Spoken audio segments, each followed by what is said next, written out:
Welcome into WagerTalk TV. I am Drew Martin, joined by Rob Vino and Tony Finn of WagerTalk.com. We're talking a good battle. Week 1 college football. It's Houston versus UTSA, the Road Runners. Tony, coming to you first. We're seeing Houston -4, short road favorite here, 61.5 being the total. What are you liking Saturday? I'm really anxious to hear what Rob has to say about this game, but I'm going to say this. I'm going to say you got a good UTSA team that won CUSA, Conference USA title, and did it the right way. Did it running the football. Did it with seniors. Now a lot of what they had last year is no longer. That includes not fifth year, but a 6th year senior, and name was Frank Harris. This wasn't a very good defensive team last year. They can't help but be a little bit better this year. But the question marks surrounding Houston, I don't buy. And this is why I'm really anxious to hear what Rob has to say. But I'll say this, and that is that Houston's lost some good receivers. They lost some talent. They lost some key pieces that were leadership pieces. They may seem like the CEO team. However, they did a lot to the transfer portal. They did some red shirting a 2 years ago that was going to benefit them this year. The transfers, the red shirting that have been around the program. This team is going to be more veteran like than people are going to give them credit for. But Roadrunners are always going to have that chip on their shoulder. They're the underdog. They're the cartoon character that tries to play football, right? Texas Tech actually defeats Houston last year in week 1, which I'll tell you right now, I was very surprised that I expected a different Houston team. I expect a high scoring game, even though you got a UTSA team that wants to, again, run the football. They're going to have to throw a little bit more because of the loss they have. I like Houston in this game, and I like the over. In fact, got it marked down right here. Find out what the number is on Saturday morning, and maybe I'll do a little degenerate parlay. Houston and over. Houston and over. Okay. Robbie, what are you liking in the Alamodome Saturday? Let me just piggyback onto something that Tony was alluding to there, and that's the UTSA experience factor. Last year, Drew, after the COVID year when guys were allowed to come back for an extra season, UTSA had 71 returning lettermen and only 9 lost. That's a plus 62 net in returning lettermen. This year, that number is 49 returning and 30 departed. It goes from plus 62 all the way down to plus 19. It's 43 players. It speaks volumes to how good they were last year, as Tony mentioned. And maybe, even though they've got some head of steam in as far as program upward mobility is, I don't know that what we saw last year is all that real.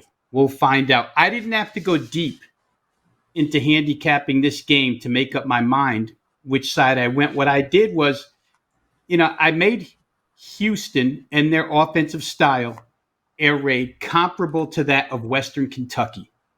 Last year, UTSA played Western Kentucky twice.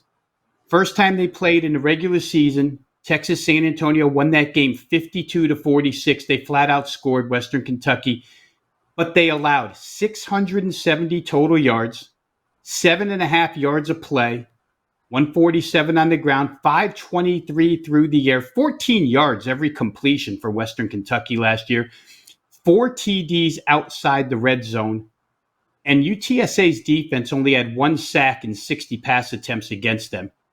So you figure, all right, they've seen it once. Here comes the CUSA championship game. They get Western Kentucky again. What happens? Western Kentucky loses again. UTSA wins 49-41 by flat outscoring them one more time. Again, this UTSA defense allows 586 total yards, 7.7 a play, 577 through the air, 16 yards per completion, and they get 1 sack and 52 pass attempts against them. That's 1 sack in 2 games in 112 pass attempts against them. That's a grand total of 1,256 yards allowed It's a grand total of 87 points allowed. So point being is they had a ton of game film on Western Kentucky. They couldn't do anything about that air raid. And I don't know that they can do anything about Houston's. The difference between last year's Western Kentucky and this year's Houston is the defensive discrepancy is huge. Western Kentucky couldn't play a lick of defense last year. That's why UTSA could outscore them. But Houston's a real good defensive team. And they've got, last year they turned their pass rush loose. They got 44 sacks. The majority of that pass rush comes back this year. They only allowed 3.4 yards per rush last year. UTSA, for the most part, likes to be run first, then throw off of that. Texas Tech, air raid team. Memphis, high-flying team. SMU, offensively prolific team. None of those teams got 360 yards against Houston last year. So I don't know that UTSA, even Frankie Harris, a great quarterback for Conference USA standards, very reminiscent of, Levi Lewis, Drew, right? The lefty for UL Lafayette. These two guys are kind of similar. But I just don't know. They lose Sincere McCormick, the leading running back in school history. Do you just replace that? I'm not sure when you're Texas San Antonio if you just replace that. They've got some secondary issues as far as experience is concerned, bringing new guys in. Do they fit? All these things put together real quick, just based on what Western Kentucky did to them, tells me Houston's the better team. Houston with Clayton Tune, Tank Dell, that, receiving core should be able to do what they want offensively. And then the defense takes over from there. So I like Houston. I think that the price is fair. I know the Alamodome is going to be loud, but I don't think Houston will be all that affected. They've been through pretty tough venues. Dana Holgerson, a good coach. Give me Houston minus the points. All right, liking the Cougars. Also, maybe take a look, guys. Houston to win the conference as well, the AAC. They look strong this season. You heard it there from Robbie Vino, Tony Finn. Check them both out, WagerTalk.com. Guys, also remember, $9 Mondays, each and every Monday. All plays from all handicappers discounted to just $9. Check it out, WagerTalk.com.